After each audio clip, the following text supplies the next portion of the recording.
So, sorry, I mean, I don't know what to say. I mean, coerce it, whatever. Yeah. Literally, everyone got fired. Yes. The guy who directed it on down because of all the sexual harassment. Oh. And now Steven's in control, and he's going to direct it and cast it and everything. Oh. Wow. It's like for real. Like for real. Oh, straight guys. Well, thank you. It was such a joy to see you back in Seattle. Thank you. It's my joy. I remember I interviewed you back in 2010 at Pride Fest. Oh my God, is that how long ago it is? Yes. Wow. I do remember that Pride Fest though. That was fun. If I Yes, remember correctly. you performed on stage. Yes, outside. Exactly. Yeah. And I'm not sure if it was actually, no, the weather was not that good that day. It wasn't? That I can't remember. No, I remember. It wasn't sunny? No, I think it was kind of like an overcast.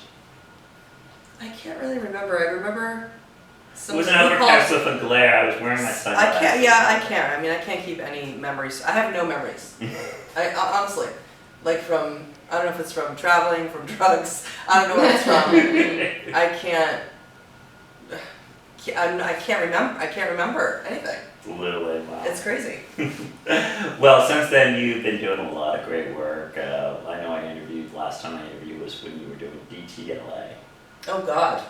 Yeah. Yeah. Since then, that came and went. Yeah. And then I think People's Couch happened after that. People's Couch. In fact, I interviewed Emerson last fall. Yeah. And he had said, nope, no more. They canceled it. I did find out that Bravo wanted to have it. There was basically, the timing, allegedly, and who knows, because they're all liars.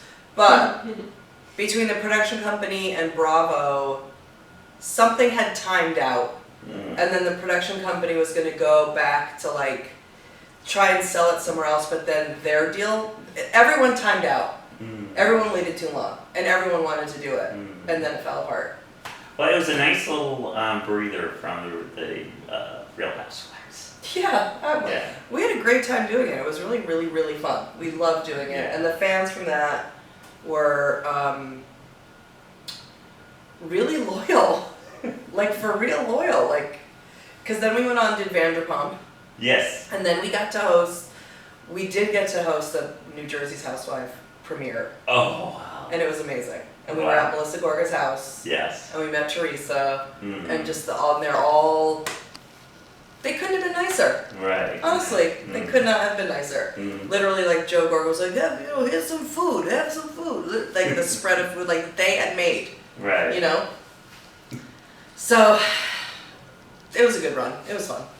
And then also you had a chance to write a little bit for the Fashion Police. Yes, so my Joan Rivers. writing partner and I, Brandy Howard, wrote on Fashion Police for a year. Nice. And it was that was a great experience. Absolutely. She was hard. Yes. She was challenging. Absolutely. Tony Tripoli. Yeah, Tony invited me to come to the set at least 3 times. Yeah. And I met her, and I saw her again, and she didn't remember who I was. I'm sure she didn't. I mean, she couldn't remember. How is she going to remember? Yeah. You know what I mean? She can't expect it. She didn't remember who any of us were week to week. Really? Yeah, I would never. She was 80-something years old. I can't remember anything. Right. You know what I mean? So I wouldn't take it personally, and I would never. I mean, there's nothing that will change your perspective on life and just sitting around a table with 12 writers trying to make Joan Rivers laugh. And I can assure you, barely one could do it. Bitch wasn't having it at all. She was like, but I'll tell you what would make her, anything Holocaust would make her laugh. Anything German, anything Holocaust would break her. But everything else, she was hard. She was hard. She was tough. But she was cool. She was like a real Jewish mom. So we had a chance to do a backstage interview with Frank Marino, who does. Oh yeah. And there was so many tears in that interview. Oh really? Because it's after she died. Yeah, this was after he died. Yeah. She died. It was this a couple of years ago. Yeah. So. It was a bummer. Yeah. It's a bummer. And it really is a bummer. I really didn't think she was gonna die. I really thought she was gonna just come out of that and be like, I'm back, and like come out for 10 more. I mean, the face was insane. Yeah. The face was insane. But it didn't matter because you were like, because that was her. It just, you know what I mean? She got so much shit, and I just like, I just would defend. I don't care what she did. I don't care what she said. There's nothing that she could have said or done, in my opinion, that was truly offensive. Mm-hmm. Well, and also it was very surprising when I met her. It was like she was not the person she was on camera. She was like the opposite. Yeah, she was very sweet. Sweet. Very sweet. People said, "Oh, isn't she nasty?" And I said, no, she's not nasty. She is sweet. She's the opposite. She's a Jewish mother for like what you think of. Are you eating? How are you? I gotta go. Like there's a thing, this kind of energy for me. That's very. I understand that. Absolutely. You know, that's I grew up. That's home to me. So when I went to when we went there for the first time, or I went there for the first time, because we pitched the jokes at Melissa's house, and she was like, "Welcome. This is the worst job you're ever gonna have. Are you hungry?" And I was like, "No." Okay.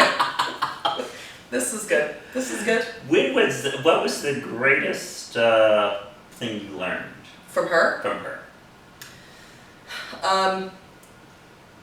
I think that to not take things too personally. Mm-hmm. And she didn't even, and this isn't even her, I didn't have like a personal relationship with her. And I think that's, from that, is what I learned to not take personally. You know what I mean? Because she's Joe Rivers. Yes. And I'm one person within a group of people, within another group of people. Like, she was like the sun. And there was just all planets constantly circling around her. Wow. So just to be in the universe was enough. Yeah. You know. Mm-hmm. I learned though from that experience, from writing, being in a writer's room, that it's not about. I had always come from the school of like, when I worked with groups of people, we were cutting up, we were laughing, we were having fun. It was all about trying to make each other laugh, which is what made this energy for like the best comedy. Yeah. But it wasn't like that there. So that was a learning experience. To have to be funny when you wanted to kill most of the people in the room. Because they were making you feel like a piece of shit. Now, speaking of working with people legendary, Yes. You were on, I first knew of you when you were on the Big Gay Sketch Show. Right. And one of the people that were on it was Kate McKinnon. Right. Yes. And yes. now she is everywhere. She is. She's like the queen of comedy. Absolutely. We all should kill ourselves. Did you know that she was going to be that big? When you were working no, with her? of course not. Yeah. No, not at all. We all were hoping that we would have careers. You know what I mean? She was so young and obviously pretty special and super talented and super, super ambitious. And, you know, and so good for her. She's a very talented person. Mm-hmm. And, you know, why does it's, you look at that kind of, you know, in our cast, you think, well, everyone in it is talented, everyone in it is funny, everyone in it is good. So, what are in the game of Connect 4, what is it that makes one thing, you know, connect? And I don't know. Mm-hmm. You know, Johnny McGovern has been in the trenches for years and years and years. Mm-hmm. And in my opinion, still hasn't gotten his due. Yes. You know what I mean? Mm-hmm. So, and then we were talking about Stephen. Oh, and Stephen again. Stephen, Yes. incredibly talented. So funny, so fun. And now he's heading the CBS Diversity Showcase. And he jumps between lots of TV shows. Mm-hmm. He's like I think he's in, is he in a show on Showtime now, maybe? I'm not entirely sure. To be honest with you, I don't lurk too hard on other people's, what they're doing. Do you know what I mean? Yes. Because I'm trying to stay alive. So it's like, but I just saw Steven in New York, I was doing a show with Brad locally at the Lori Beachman, and he was there, and that's where I learned about the diversity showcase. But he was just like, oh, I'm taking the summer off. I'm like, just gonna be in New York, and I'm just like hanging out. I was like, okay, see you back in LA, blah blah. Well, And he's super fun too. I had a chance to chat with him at the GLAAD Awards and congratulated him because he was nominated for an Emmy. Oh, from what? For Best Featured Actor in a web series.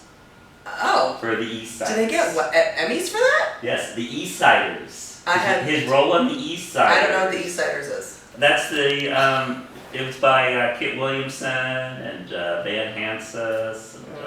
And, in fact, he plays Willem's significant other. Oh, I gotta check out the East Siders. Yeah, definitely look at East Siders season 3. Okay, East Siders season 3. Okay. Actually, what is it? Season 3. Yeah, season 3 of the East Siders, and you'll see there's an entire episode of him and his relationship with Will. I had no idea. And that got him an Emmy nomination. I had no idea that Unfortunately, he didn't win, but he was nominated. Wow, so I had no idea. Congratulated him on Yeah, that. That's great. I didn't know. Yeah. And also, he also said that he wants to work on trying to get. Actually, there's a chance that Happy Endings might be coming back. Oh, cool. Oh, that's right. That was another show. Yes, he and I did an actual episode of that together. Yes. Where they mistook me for the man at the bar. Which is my lot in life. So, and then also, tell me about your podcast. You've been doing this weekly podcast. Yes. And this is for Autostrato? No. So the podcast is, it's called Dumb Gay Politics, and I did that with Brandy Howard. Okay. And basically we started it after People's Couch got canceled. Okay. And we were picked up by Embassy Row. Embassy Row produces Watch What Happens Live. Oh. So we were with them for about a year. And then I would say 3 or 4 months ago, we decided they're just not keeping it heavy in the podcast game. So we decided to go on our own. And now we're sort of like independent and looking for where our next home is going to be. But some cool things I think are coming down the road, which is great. And we just interviewed Anthony Scaramucci. Yeah, oh my God. It was amazing. So hopefully we start to get. Was he respectable to you? He was amazing. He wasn't, I joke, or we keep trying to say that we want to do a segment on the podcast called Julie's on her period and wants to get in a fight with someone. And I do. I'm dying to get like a real conservative to come on and get into it. Like, get into it. But we can't, nobody will. And though I guess he's considered a Republican, I wouldn't call him a conservative. He's just not.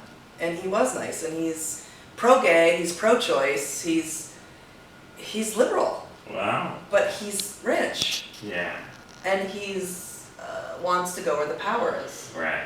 So his morality isn't governed by, I learned from that, and I don't know that he would think of this as an insult or not, but I think of him as a person who's governed by power and money and where that is, and then that you can use that to trickle down to make a good, right, rather than starting from the place of like, I'm not going to allow a person who believes in gay conversion therapy to be in a very top position in the world.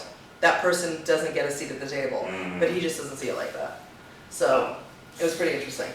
Well, at least he was able to, when he was there, he was able to get rid of Reese Priebus.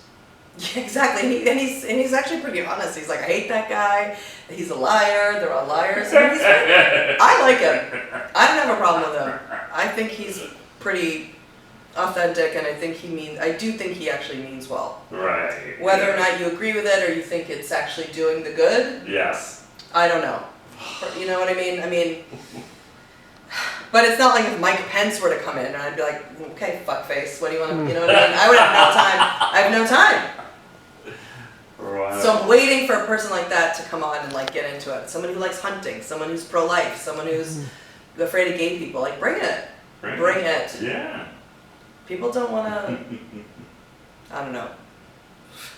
Yes, you have a question? Okay. Minutes. Okay, yeah, a couple seconds here. Yes. Let me ask you really quick here, what is your next big project? We're focusing on the podcast, Okay. because that could be basically, we're looking at hopefully doing a live version of it on the radio, Mhm. continuing with the we're trying to grow the podcast. We have other things going on, and I'm gonna continue doing stand-up, but, I think, I keep wondering now, it's like, maybe I'm a person who can be heard and not seen. I'm not sure. So we just gotta keep going where the opportunity is, and I think the opportunity might be there. Well, yeah, we appreciate you doing Seattle Women's Pride. Oh, any chance to come to Seattle. Yes. You know what I mean? I mean, super, super fun. The city's great. Audiences here are always great. Always. Yes. Good sense of humor here. This is a fun city. It is. Great bars, good Especially food. when the weather cooperates. Yes, that's true. Yes. And then it's incredible. I do have to say, there is nothing like this weather. No humidity, sunny, crisp, kind of cool, not too hot. Yes. Perfect. Perfect. Thank you so much. Appreciate it. Thank you. Okay. I didn't realize that show. Why didn't I realize that was your show?